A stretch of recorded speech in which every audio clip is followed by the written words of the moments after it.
Roman Reigns is your new WWE Universal Champion, and this is Roman drinking Mark's tears. He won the championship in a very controversial way, and I believe it was absolutely brilliant. This whole thing basically explains why Roman Reigns hired Paul Heyman. In kayfabe, this was Paul Heyman's idea, and Roman finally won the Universal Championship because of Paul Heyman. Oh, the great one, but you cannot interfere in a match when it already started. How do you know that? When was that ever explained? Even if you can't, Paul Heyman is an advocate.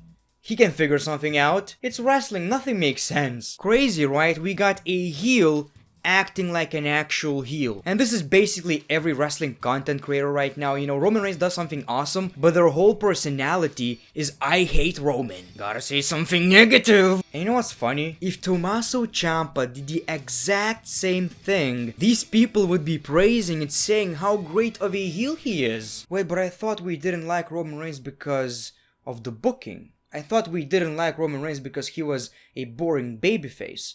So what's the problem right now? Honestly, the great one, I just wanna complain. Mark, I think you have a point right here. But anyway, WWE Payback 2020 was an alright show. It flew by, and the main event was pretty okay in my opinion. The match was bad, but I did appreciate the moment. So let's talk about the show. I'm gonna talk about Roman Reigns at the end of the video. I'm just saying, you can't get people to be happy. It's impossible. We got Roman Reigns acting like the biggest dick in the company, like a fucking asshole, and people are still complaining. What do you want? What do you exactly people want? The first match was Bobby Lashley versus the United States Champion Apollo Crews for the United States Championship. It was an alright match, and I've said that many times before. This is the match that we needed instead of MVP versus Apollo Crews. This was a big match, and I believe it was watchable. Obviously, we didn't get anything special, but it was okay. Surprisingly though, Bobby Lashley actually won the championship, and he's actually the United States champion for the first time in more than 14 years. So this was the second championship he won during his second WWE run. I think it's pretty awesome. It makes the Hurt Business a bit more legit in my opinion, and the more I think about it, I was happy about Apollo Crews being a champion. I think he's tremendous in the ring. I mean, he's big, but he does these flippy moves. That's pretty awesome. But the thing is, he's kinda boring. I don't like him as a babyface. And after the match, he actually attacked Bobby, which was, dude, you lost fair and square. You tapped out.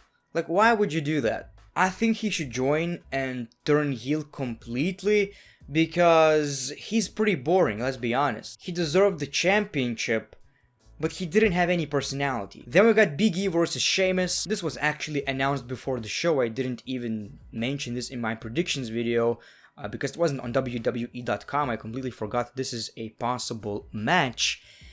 This was okay as well. You know, so far, I'm not really feeling this Big E run as a singles competitor. I mean, on Talking Smack, he said, well, I don't need to change and I can be this new day guy and still be a champion. Yeah, partially it's true, but at the same time, I believe most of us would appreciate actually the whole New Day changing. Like, okay, they're babyfaces right now, they can do this fun stuff, whatever. They need to turn heel and actually change their personalities completely. It's been like, I don't know, 6 years since we got the New Day acting completely the same, throwing pancakes. We need something different.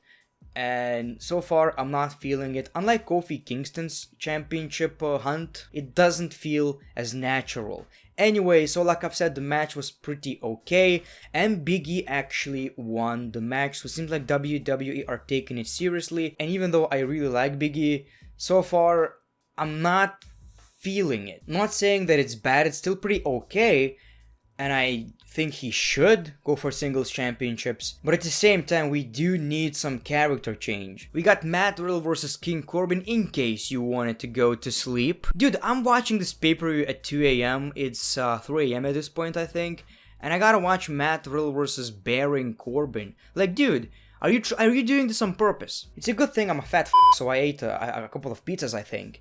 So I was enjoying myself. That helped me. That really helped me not to fall asleep. What the fuck is this garbage, dude? Like, why? And you know the worst part? Anyway, so the match is, yeah, it's happening. It's boring. I don't care. I didn't really pay attention. Maybe it was a classic, 5-star classic. I don't know.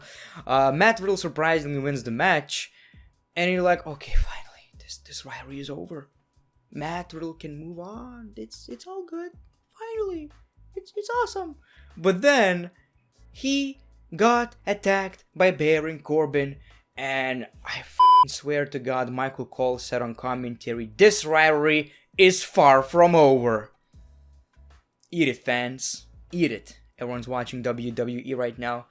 I'm gonna watch this shit for a long time. We got Shayna Baszler and Nia Jax versus Sasha Banks and Bayley. Surprisingly, a better match than expected. Like, it had Nia Jax in this match. My expectations dropped by 100%. Not that she's bad, she's good at something. Anyway, it was actually very good. I mean, Shayna Baszler is a great wrestler, Sasha Banks is a great wrestler, Bayley is a great wrestler, Nia Jax is a professional wrestler. I mean, Nia Jax was in this match, but surprisingly, it was pretty good. I mean, the finish was absolutely amazing, and it had great storytelling in the ring. Shayna Baszler had both Sasha Banks and Bayley in a submission, and at this point all of us knew that Bayley is the one who was gonna tap out. Shayna had both in a submission, and it was Bayley who tapped out. So the story is, Bayley cost Sasha another championship, and now Sasha has no championships. So this match is basically coming, and the only issue is, I don't see this match happening at Fastlane, Capital Punishment. I believe it should be at Survivor Series, but Survivor Series is Raw vs. SmackDown. I don't know what's gonna happen. Maybe we shouldn't have Raw vs. SmackDown for Women's Championships. This way we could have Bayley vs. Sasha for the SmackDown Championship.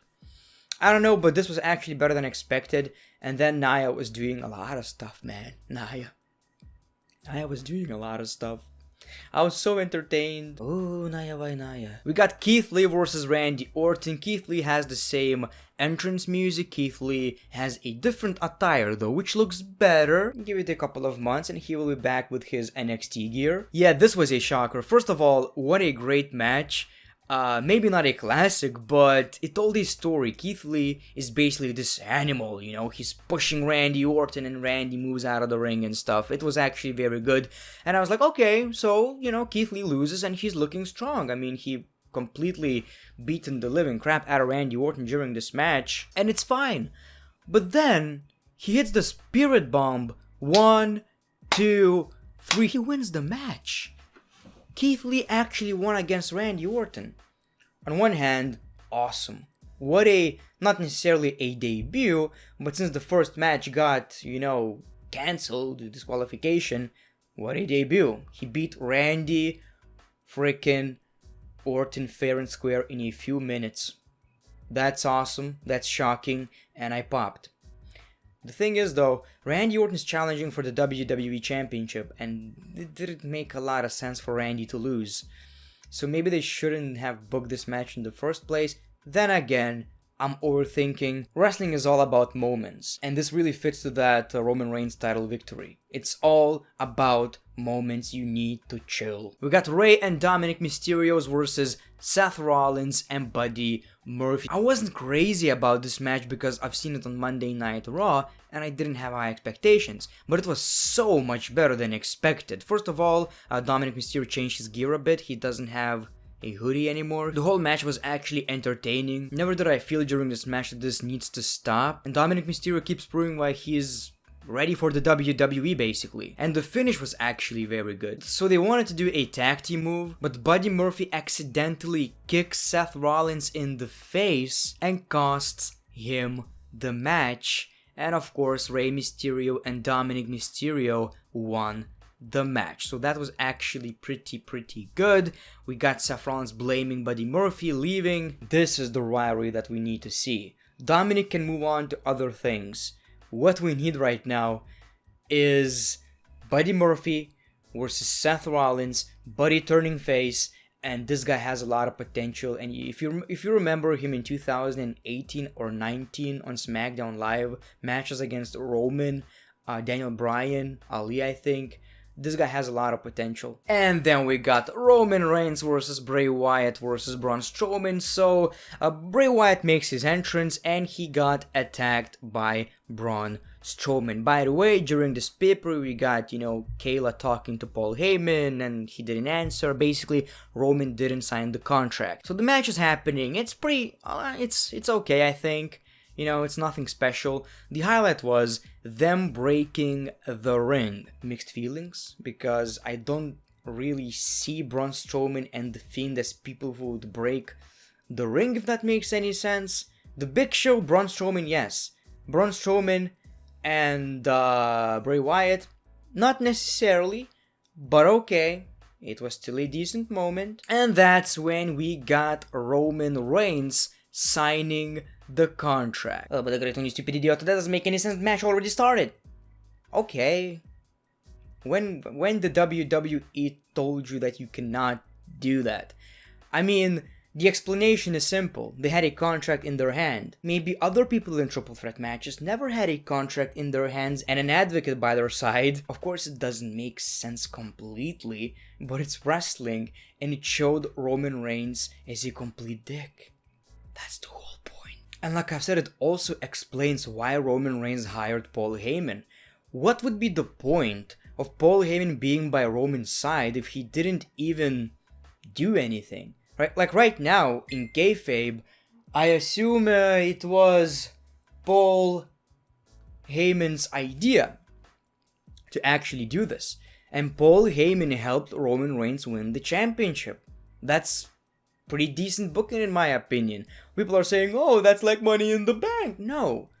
Vince McMahon is not just giving contracts to everyone. It just so happens to be that they kept the contract, didn't sign it, and it's not gonna happen again anytime soon. Just chill, it's all about moments. And this was a great moment. Anyway, so Roman tries to pin Braun Strowman, tries to pin Bray Wyatt, nothing happens.